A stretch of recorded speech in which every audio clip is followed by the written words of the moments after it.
Hello, valued listeners. If you are new to these podcasts, my name is Denise Mayer, and I am the founder and the director of Step Up Anderson Township in Cincinnati. I started Step Up in 2018, formed a coalition, and we did that to address the vaping epidemic that was impacting our community. Since then, our coalition has done extensive work in trying to educate parents and caregivers and the community in general about the high-potency marijuana, fentanyl poisoning, underage drinking, and other drug-related issues. This podcast, Step Up to Save Our Children, is attempting to meet you where you are. So doing something at dinner time when you're trying to get your kids' homework and everything is difficult. So we decided to do it this way. And then whether you're exercising or waiting for your child from sports or ballet or whatever, you can tap in and stop and start. So our guests today are Mylan Karna and Christina Latta Landefeld, and I will read their bios because they're extensive and they're very important people in this field. We are going to discuss problem gambling today, particularly where it affects our children. So Mylan Karna, OCPC, currently serves as the program manager for problem gambling at the Ohio Department of Mental Health and Addiction Services. Mylan is an Ohio certified prevention consultant, and in his previous role was the drug-free communities coordinator for the Wood County Prevention Coalition.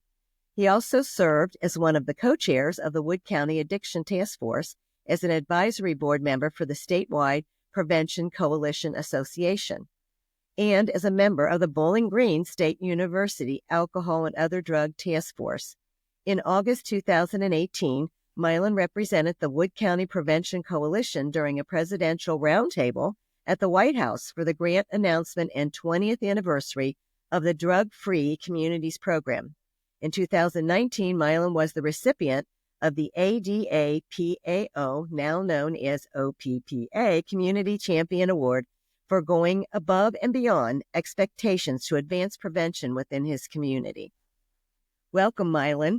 Well, thank you, Denise, for having me. Absolutely. As you mentioned, I was with the Wood County Prevention Coalition, and we had our own podcast. So real big believer in this way of being able to communicate with the folks that we want to send a message to, in this case, with parents. So thank you for this opportunity, Denise. Well, thank you. And now I want to talk about Christina Latta Landefeld, serves as the Chief Operating Officer at Envision Partnerships, an Ohio mental health and addiction services certified prevention agency in Butler County. She started as the coalition coordinator for Healthy Hamilton Coalition before overseeing all community-based programs. Christina, with Envision Partnerships CEO Lori Higgins, co-wrote the second edition of Minimize Risk, Maximize Life, a low-risk drinking course for adults. She is a PhD candidate at the University of Cincinnati with a focus on gambling and brings that passion to the Ohio for Responsible Gambling's Problem Gambling Advisory Board and the Ohio Prevention Professionals Association Board of Directors. Welcome, Christina. Thank you so much, Denise. I really appreciate it. And I'm grateful that Mylan extended the invitation to join him today. I clearly am located in Southwest Ohio, although we're about an hour apart on opposite sides of Cincinnati. But I find that Ohio is well represented at the national stage. And I think we might all agree that Southwest Ohio is pretty well represented at the state as well. So we're really blessed to have a number of amazing prevention professionals right here in the Cincinnati region. So thank you so much. We are, and I'm so excited to have you both. And I just have to say, Mylan, two of my daughters went to Bowling Green. I just thought that's kind of funny. Yeah, I'm familiar. Absolutely. So, well, I think one of the reasons that I wanted to have you both on to start this discussion, and you all take over, and I might interrupt rudely every once in a while to ask a question, but I think what my concern is, I have 6 grandchildren, and, with this new focus somewhat on sports betting, for instance, just particularly right now we're in the middle of the college football and, NFL and all that, that so many times this seems to be, it's just a little bet here or there, whatever. So I really can't wait for y'all to take this over and talk about how our children are being kind of pulled in and whatever. And of course that can have lifelong, addiction issues. So I'm turning it over to you two. Well, I would first like to mention that as far as sports wagering is concerned in the state of Ohio, no one under the age of 21 is permitted to access those. There are know your customer and anti-money laundering regulations in place. And so our youth aren't particularly directly affected by that as much. But when you are watching, say, the Ohio State Buckeyes versus the Oregon Ducks, and you are watching the commercials, you are seeing ads for sports wagering that have very many folks that are prominent and well-known, that are former athletes, comedians, actors, those sorts of things. And we know that those folks can be very influential. There are things that are emerging now, and maybe I'll let Christina talk a little bit about this, that are social in sort of very educational in how youth may involve themselves with betting. And so it's in a different form, but still very much problematic. And so I don't know, Christina, if you want to say a few words about some of the things that have been emerging here in the last year or so. Yeah, I appreciate that. And I do want to sort of piggyback on the one comment that you made about the age 21, and that's really important. Federally, the age is 18, but we know that state by state, just as legalization has been expanding every state, there's also a range in terms of legal sports betting age. So while Ohio has chosen 21, Kentucky, which is pretty darn close, is 18. And so just like we've seen as applied to tobacco regulations, when we raise that age limit from 18 to 21, what it does is builds in a big barrier to who can actually help grant access to some of those youth. So I think that, again, I just want to commend Ohio on making a great choice about choosing 21 as the age as opposed to 18. But just be knowledgeable that other states are a little bit different. That does not mean that a youth who's 18 can go to Kentucky, that they can gamble here. So just to be clear about that. So 21 is 21 in Ohio. So that's that. In terms of some of those sort of, we call them social gaming apps, for instance, I think we've all been exposed to them. And we see it even in pop-up advertisements on our own social media sites or streaming. You know, we were having a conversation with our staff yesterday about marijuana listening sessions that we had just done around the county.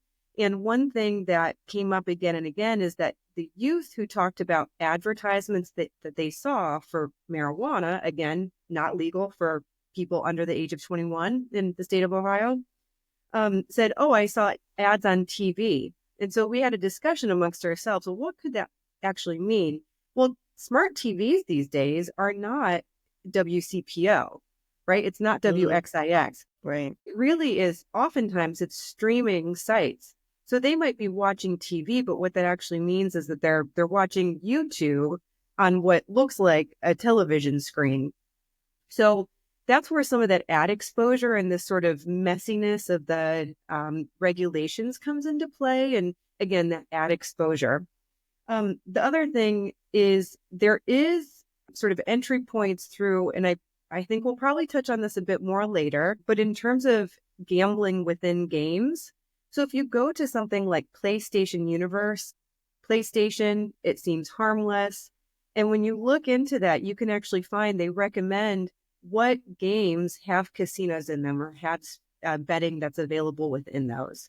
So there are lots of sort of points of exposure for youth that include both the advertisements that you might see on a normal football game, but then also in these other online avenues. Yeah. Well, I know that with gaming and that type of thing, there's sort of like a setup, that happens, and you can discuss that, of course. So I'm jumping around, but those are my concerns, where they put coins in a things, some of these. So if you want to address that, either one of you. Sure. There are very much social aspects. So, one thing on particularly like mobile games, you can buy things that are called loot boxes or packs. And those are basically, set at about dollar value, like $4.99, $9.99, up to $100. And you have the opportunity to get game enhancements or improve, upgrade whatever game you might be playing. But there's also other components where, if you make a purchase, you could be helping out your teammates.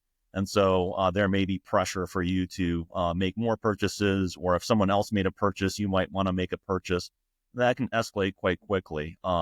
And these are sort of things that are revealed after your purchase that you obtain. And there's not necessarily a guarantee that you could obtain those sorts of things. It's a chance. And so you're using something of value to have the opportunity to get something. And so very quickly, bill could, for Google Play could escalate very, very, very quickly.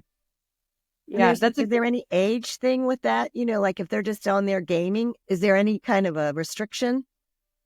Well, the thing is with Apple and Google Pay, you can set limitations, but for someone that may not be as well informed, if those restrictions aren't in place, those purchases could still be made. And so there are tools that can be used to mitigate some of those harms, but that is something that needs to be done prior to having the ability to be exposed to some of these games. Yeah, I think that's, one thing that we find when we talk to parents is that the first time that they find out that their youth has been buying loot boxes or making in-game purchases, whether it's of a gambling nature or just pay for play kind of environment, is through that credit card statement, right? So once they find, my account is attached to this game because I purchased the game perhaps for them, but then the account is still attached to it. And so when the youth is able to make a purchase, they can do it pretty easily. Parents have to be pretty skilled. And I think that's definitely an area where, unfortunately, they tend to find out once the first bill comes.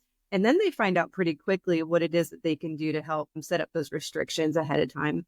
But to that point, so just as from changethegameohio.org website that I highly encourage everyone to go to, but up to 4 out of 10 Ohio teens have actually made in-game gambling purchases. So just to give you an idea of what that number is, and that's what's been reported, right? Mm-hmm. Yeah, you never know. Yeah. So let's talk about for a minute, like the age of, we certainly have all heard about the developing brain and, that it's not kicked in yet, particularly with men up till almost 30 and women sometimes to 25. But that risky part of the brain, if they don't understand the risk involved in this, I think it's pretty hard, impact them and make them. So what do you suggest? Do you have any talking about that a little bit? Yeah, no, absolutely. And as Christine has mentioned, Change the Game Ohio does have a lot of valuable resources. So there are a couple of components for parents to kind of get context, learn about some of these definitions, about what some of the things that youth may be exposed to, kind of learn about some of the statistical things that are occurring. And then probably the most important piece is how to have that conversation with your child about that. This is the thing, as you mentioned, as not to get too deep in the weeds as far as brain development and frontal cortex, the judgment skills, the financial literacy aspects, and knowing probabilities and odds and those sorts of things. These are probably things that youth probably have very little knowledgeability about. And being able to explain that there are low probabilities, that these do, even though the act of making a purchase is very much similar to some of the in-game types of activities or purchases themselves, there's really little variation. And for youth to be able to understand that those have actual real world consequences by making those types of purchases. And so Change the Game Ohio is a great resource for parents to learn more about the issue and have that conversation. Right. Yeah, I think good. I think one thing just to sort of bring it home to, one thing we don't talk about and what we actually hear. So what we're talking about right now is sports betting and in-game gambling or loot boxes specifically. These are emerging trends. But if we think about it, gambling has been around for a very, very, very long time, and youth have been able to gain access to gambling in all different forms, right? So at the base level, gambling is really just risking anything of value. It doesn't have to be money with an unknown return, right? So one thing, just to draw a little bit of a distinction in terms of that sort of brain chemistry piece of it, is if you look at games of skill versus games of chance. Right. So a game of chance, a scratch ticket or the lottery, you make the purchase, you don't know what the return's going to be, but you really have no influence over it. Right. So it really is. And you know that ahead of time. And I think that psychologically, that versus something like sports betting or video games, and especially for, some of the things we're looking at a statewide level, is what with these emerging trends are also increasing risk factors. Right. So if we look at athletes, an athlete is trained to get better at what they do. The more I practice, the better I get. So with a game of skill, the more I practice at it, it feels like I'm going to get better at that. What that can lead to in terms of sports betting is, and especially if it's, oh, I know my players, and fantasy sports is another one. We haven't talked about that yet, but fantasy sports is another way that I think youth are getting access, and it's very social. It's starts to build into the fabric of your family, for instance. It's no longer just watching the game, but it's watching the game with this added activity that's part of it. And I think all of these things really lead into that psychology portion of it. One of the across the board risk factors that's a concern is an early big win. So another big campaign that goes across the state every holiday season is about not buying scratch off tickets as stocking stuffers for youth. We might feel like it's pretty harmless and it's $1 that's maybe someone else spends, but the psychology behind it is if that youth, even if it's a $5 win for a kid, it's wow, all I had to do was scratch this ticket. And that early win sort of solidifies that idea of, oh, I can do this. And the more that I do it, the more likely it is that I'm going to be able to win. But when every time that more play equals more money, something of value, it's creating some risks. That makes sense. That makes total sense. And yet so many grandparents do those. They buy them and stick them in their stocking, think, oh, that's a little fun thing. Yeah. That's a warning. There are other times there are birthdays and graduations. So just something to be mindful of all the time. Absolutely. Absolutely. Yeah. What age do you think, you look at adults who have problem gambling issues, and if you had to just draw on, what you've learned and what you've heard, about what age bracket did they start? Or, was it high school? Was it, I know all of this keeps changing. The atmosphere keeps changing of what they can do. But if you had to just sort of guess at an age, or not guess in your part, what you're talking about, what would you say? Either one. Well, Mylan, I think there's one thing that's a great opportunity that we're actually working on right now at the state level is trying to get a little bit better idea of what does the landscape look like for Ohio youth when it comes to gambling. So you're probably very aware of the PRIDE, now goes by the Prevention First Student Drug Use Survey that happens every 2 years. There are other statewide surveys that are focused on health and behavioral health for youth. Generally, the ages are between 12 and 17. They generally happen about every 2 years. And the questions that are asked get updated every time they come through. So, you started off 2018, focus on vaping, right? Prior to 2018, I think it was maybe 2016, the Student Drug Use Survey added vaping as one of those questions. So this conversation has been happening across the state at more local levels, and having someone like Mylan has been super helpful and supportive in saying, well, what can we do collectively to try to get a better idea of what does this landscape look like for youth? So Mylan, I don't know if there's maybe a bit more you want to add to that, but I just want to say, we've got it's sort of pockets of data. Again, Student Drug Use Survey in the Southwest Ohio region has been fantastic, and they're updating their questions right now, but they're limited. There's a lot of questions they're trying to ask. So the gambling questions tend to be 10 or fewer. But anyways, to you, Mylan, you've got more to say about this. Yeah. So I don't know about necessarily a specific age range, but what I can tell you this is that youth that do gamble, that have sort of that risky behavior, are 6 times more likely to develop an addiction as an adult. And so I would suspect, some of those folks that were, adults that we're discussing, had that early exposure. And, the other thing, the other aspect of things, one thing that we try to hit home in the prevention world is, parents that talk to their youth about drugs and alcohol are 66% more likely not to be involved in those sorts of things. And taking that same approach with gambling is very, very important. And so, that is one of the reasons why we try to emphasize that on Change the Game Ohio. Youth are the highest at-risk category. I think probably like 7% or so of youth are, at risk for developing disordered gambling. And so it's very important for parents to be involved, to have those conversations, and to make sure that, something like that doesn't manifest. And it's not necessarily if I could add, just a one-time conversation like maybe other topics. It's an ongoing conversation, not just about gambling, but also other risks as well. And so hopefully, Change the Game Ohio is something that can empower parents to stay engaged. And the one thing that I would encourage too, if someone's listening to this, is to sign up to the newsletter that Change the Game does. They send out a blog every month. And so, some of these emerging topics that we're discussing are mentioned in the blog. And so I think it is something to empower parents to be able to know what's currently happening and to kind of have a better context. And, if there are things that can be done, sometimes those blogs do help explain that. And so I encourage everybody to not only to visit the site, but to sign up for the newsletter and to, continually stay engaged with their child's life and have those conversations.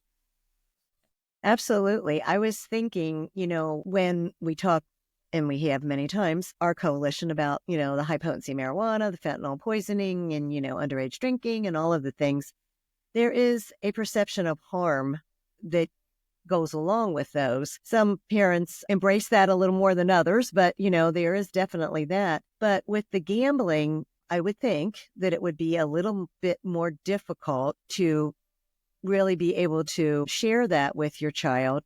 Obviously, children, when there's a risky behavior, and like you said, the bill comes, on the visa, and, they're like, oh my goodness, then they're ready to talk. But honestly, I would think that would be a hurdle to try to make sure that a child understands with that risky behavior, that the house always wins, and that, they're never going to succeed with that. So can you share anything about that? Either one? One thing I was thinking about too is just, I think what has to be coupled with the talking to your kids is certainly role modeling behavior as well, right? So if we're talking about here's new ways to gamble, new ways to enjoy sports together, it's also about sort of checking oneself and having an understanding.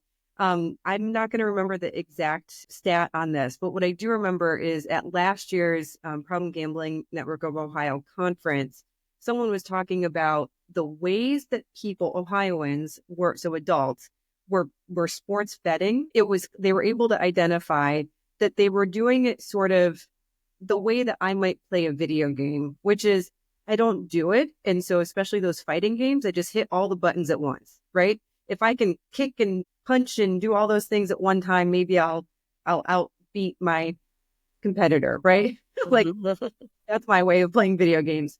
Not very skilled at all. And so what they were identifying is that when people were first getting access to sports betting in particular, they were sort of playing the same way.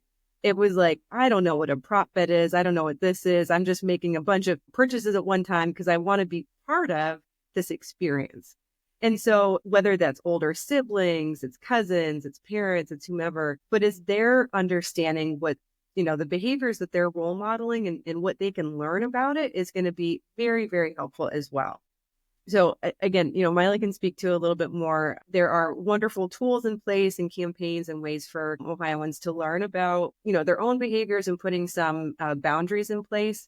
But I would just couple that with this idea of not just talking to your kids, but also learning for yourself about what those games are, how you're playing, and the safeties you can put in place for yourself. Role modeling that good behavior, just like we would encourage in terms of drinking and other behaviors, right? Right.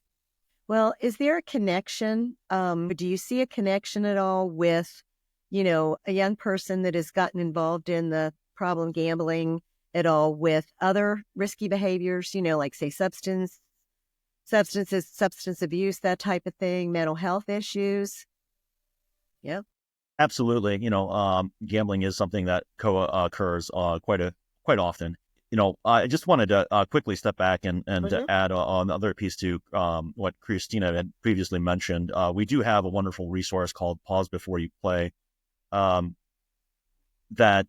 for adults that they can sort of go through a number of things. They can take a quiz, kind of assess maybe their risk level, and know that they should set limits. And if there are needs as far as resources are concerned, to access those. And there are some things there to kind of also better understand some things. With some of the sports wagering things as well that Christina mentioned, an NFL game can have up to 100 plus plays, and each of those plays is an opportunity to bet. And so you can imagine, even if you do something like $10 per bet, that can escalate quite quickly in losses. But the one thing that I wanted to also mention with this, the co-occurring aspect of things. Is that, not only with gambling too, looking at for each activity, when you are involved with something in gambling, if you do one activity, you're more likely to do two. And if you're more likely to do two, you're more likely to do three. And so there is this escalating level of risk as far as risk factors are concerned. They're very similar in substance use and other risky behaviors. It's just so hard to be a parent today. I mean, I think it really is. It's, maybe you knew what poker game was back in the day or whatever, and betting and that kind of thing was probably the extent of it mostly. And then maybe some sort of betting on like horses and that type of thing. But now this is just like everything else, opened up a whole new world of, with the fantasy football and all of it. And there's good to things, of course, that, it's bringing people together or whatever. But I just think it's just really hard for parents today because they don't even understand these games, So that's where it sounds like the website and where they can go to learn about it and understand about it makes so much sense. Yeah. And, there are additional resources. So if it is problematic to a level where you're a parent and you're just, I don't want to deal with this anymore, Time Out Ohio has a resource called Gamban. So that can eliminate all blocking apps from your devices for a year, free for a year. So encourage anyone that's listening that would like to take advantage of that. But if also a parent feels that things have escalated to a level, there's also a quiz on Change the Game Ohio that can sort of assess your child's risk level as well. If it is something that, with a score that you obtain that seems like it could be of gambling disorder, we do have the Ohio Problem Gambling Helpline, which is 1-800-589-9966, or you could also call 1-800-GAMBLER. That could connect you to local resources. So just wanted to speak about that a little bit. There, as I mentioned earlier, both Apple and Google Play, where, particularly for smartphone, there are very many, there are limitations that you can set in place. That includes screen time. That's another thing maybe that we haven't gotten into too much, but while money can be something that can be easily lost, but the amount of time spent on playing games and maybe not focusing on other things like homework or maybe work or other life responsibilities, certainly gambling is something that can take over. I think these are just important resources for parents to know that are available. Well, screen time, I think, is, another whole podcast and maybe 2 or 3 more. But, we've done some deep dives on that. Honestly, when I think of children when I was a parent, when I was raising children, I used to think that some of the ADD was being promoted with Sesame Street because they kept changing the things so much.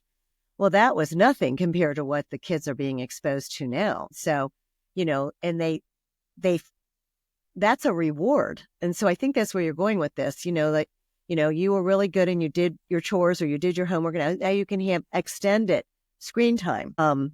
And I hear parents do that. When you go to a restaurant and there's, a mom, a dad, and a couple of kids, they're all on their devices. And so there's no interaction going on between them. And it's so sad that we've gotten to that point. And I think a lot of times the children are on some kind of a gaming thing that they're playing. And the other thing is, I think we've been reduced socially to what you were saying, that like they play with a friend or they have a group and then, they decide what they're going to do. And that's the only way that they're communicating is through these groups. And I guess it's good that they're communicating at all, but, I don't know that that's very healthy. What would you say about that? Well, yes, exactly to all the points that you're making. And I can't help but think, we're January 3rd right now. It's the beginning of the year. It's a great time to be making New Year's resolutions and thinking about what you want to be doing as a family. Part of that has to do with exactly that, and instead of, and anytime, if screen time is something that you want to address, anytime you're trying to take away something, you've got to replace it with something else. Otherwise it doesn't stick, right? Right. So you can't just cut out the candy in the afternoon because you have low blood sugar. You got to figure out something else. So you go for a walk, you get some fresh air. I'd say it's sort of the same thing. So, what are those activities that families can be doing together that get them outside? Anderson Township, you've got beautiful parks around you. You've got wonderful activities that are free. And you are resource rich in Anderson Township.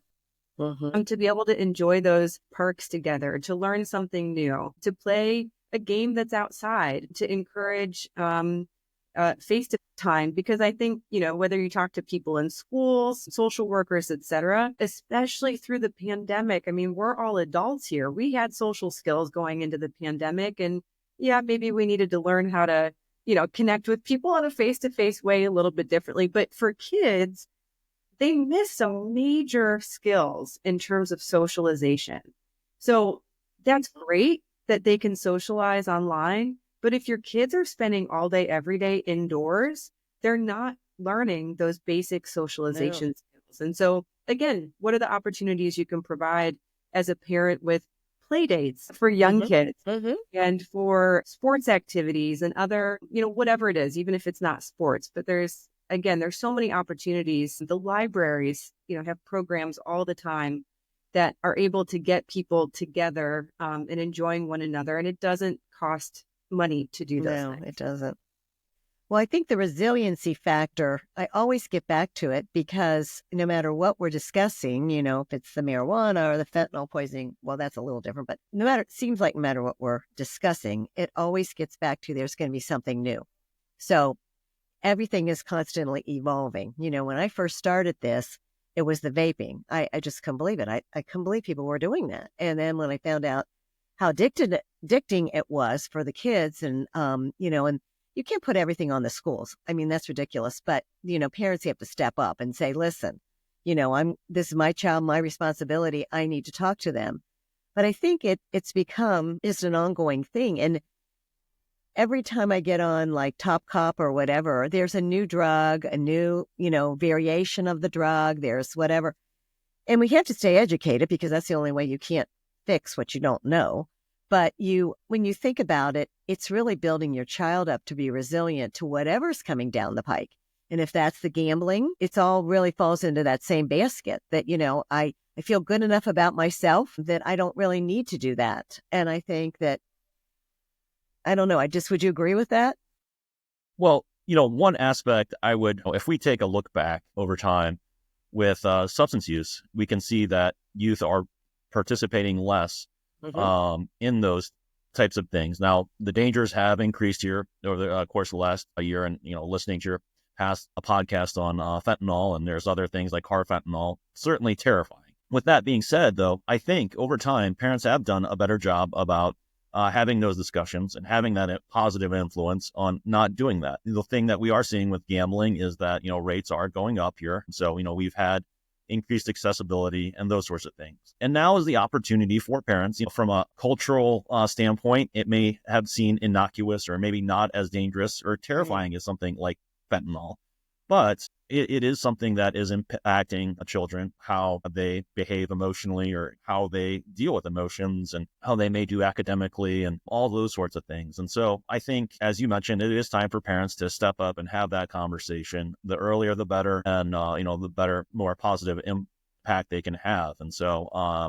it's essentially elevating gambling to the level of any other type of concern that is out there. So, while it may all seem, listening to media, everything may seem doom and gloom, but I think if parents do take action, they can have a tremendous positive impact, and it doesn't have to be doom and gloom, and help build that resiliency that you're talking about, Denise.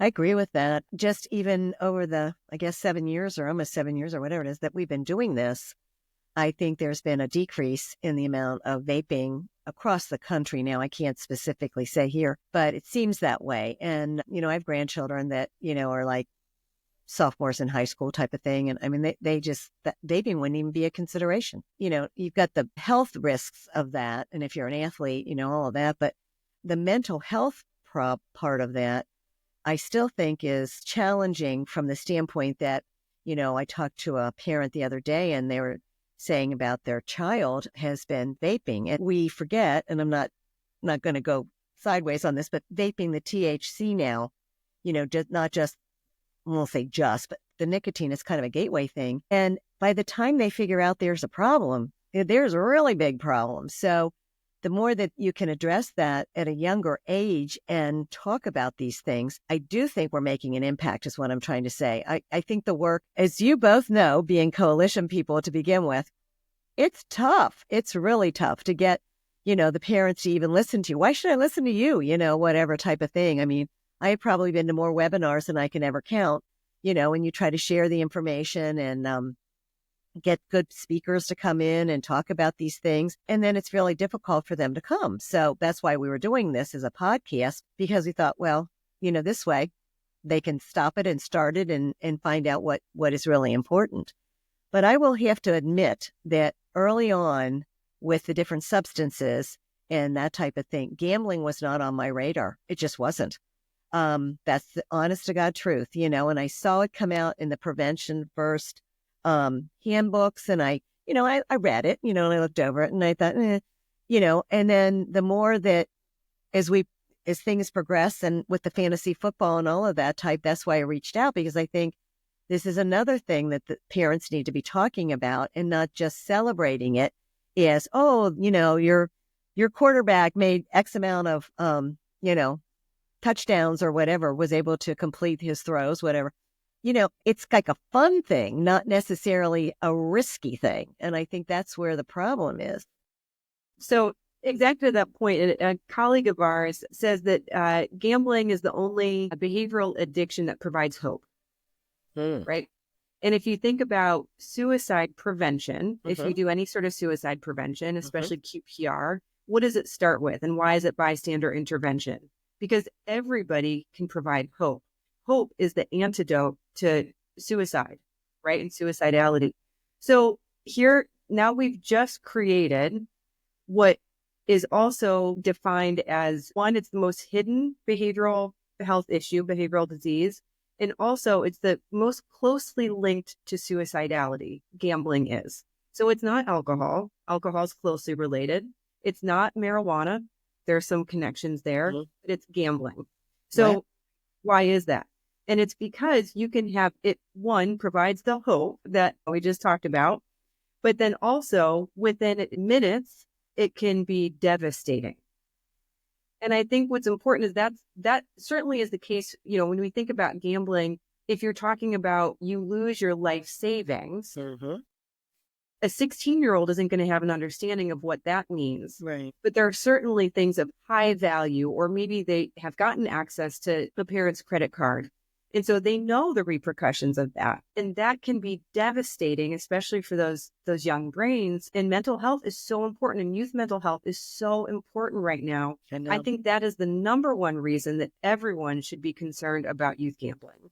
Mental health has been so overlooked for so many years. And then also, the stigma that goes along with it and all of those things. And I have a nephew that plays in the NFL. And, there's issues that people have and no one wants to address those. So often parents will say, well, my son does a little bit of vaping. He says it sort of chills him out a little bit. And the truth, of course, as we know, is that's the opposite of what happens. And so when they would place a bet or something and lose a lot of money, or the parents find out it's on their credit card, whatever, kids don't understand, I don't think, that there's ways out of that. They just feel like they've come against a big, hard wall and now there's nothing I can do. And so therefore, to your suicidality thing, we had out here in Anderson, I want to say 5 young people take their lives, maybe 6, in a very short amount of time, 2 in the same week even. Now, I don't know that gambling was even a part of that, and I don't know I do know for sure, actually, that at least a couple of them did have some drug, issues, whatever. But kids just don't have any clue that, this is fixable. Whatever you did, it's fixable instead of like going to something so extreme. And I think that, I'm also on the Anderson Mental Health Collaborative, and we bring together all kinds of different people that can talk about these kind of issues in different areas. And I think that's really important too. So. Yeah, no, one aspect, that was discussed, as far as, there is often when someone wins sort of that celebration and very vocal behavior that, adults or youth do. But when there are those losses, those are sort of, kept under the rug and maybe not as vocal. And there can be that sort of feeling of lack of hope. And so, that's why it's important to have those conversations. It's important to know that there are resources that exist. And so hopefully this conversation has been of value in being able to, what can parents do? And, there's also one thing that maybe hasn't been discussed, but, it mentioned, with what parents can do. But, there's also a role for educators, coaches, and we have that also, those types of discussion guides for those folks that closely work with children. So Change the Game Ohio, a fantastic resource really for both parents and professionals to be able to learn more about the issue and have those difficult, nuanced conversations. And so on an ongoing basis. So I hope really your audience takes those to heart and really learns more about this really important I hope topic. I hope so too. I think you touched on the coaches, and I think parents sometimes forget or don't understand exactly how powerful the coaches are, because, you have the head coach, say for football, and then you have other coaches. My grandson, he's a football player. I can't even tell you the impact of what they say. And, so they have a real power to spread this information and to help the kids to understand that sports betting is, for instance, I'm just saying that one, he has to be controlled. And, the kids are young, obviously, but let's face it, we say, they have to be 21. Well, there's ways around all of these things, no matter what they are, if it's marijuana or it's alcohol or whatever. They seem to find a way. They seem to be smarter than the adults half the time of how to get their hands on stuff. And that's why when people say, well, we did legalize marijuana, but they have to be 21. I just look at these people and say, yeah. So we've got a lot of work to do, that's for sure. But I'm just glad to bring this up about the gambling, because I know the little ones do those little loot boxes or whatever that you talked about earlier.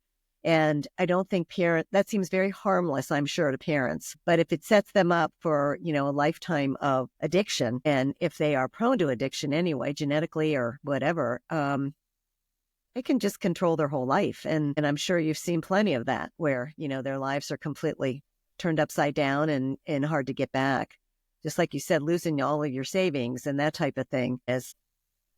And you always see these things on the movie screen where they get themselves into borrowing money from not so good people, and then they end up dead or beaten to a pulp or whatever. So there are definitely horrible consequences, and we shouldn't want the kids to end up like that. So, well, I so appreciate you both being on today and talking about this, and I will make sure that we put the resources that you mentioned along with the podcast so that, the parents can, on those different links and get the help that they need. I'm hoping that, this will be something that parents will get on and look at and even just think about it and open these discussions. Almost everything we talked about today and everything I talk about all the time is based on parents' discussion with children. And I am a firm believer, Mylan, you said this, it has to be not one conversation. We're not going to sit down and have a discussion at the table.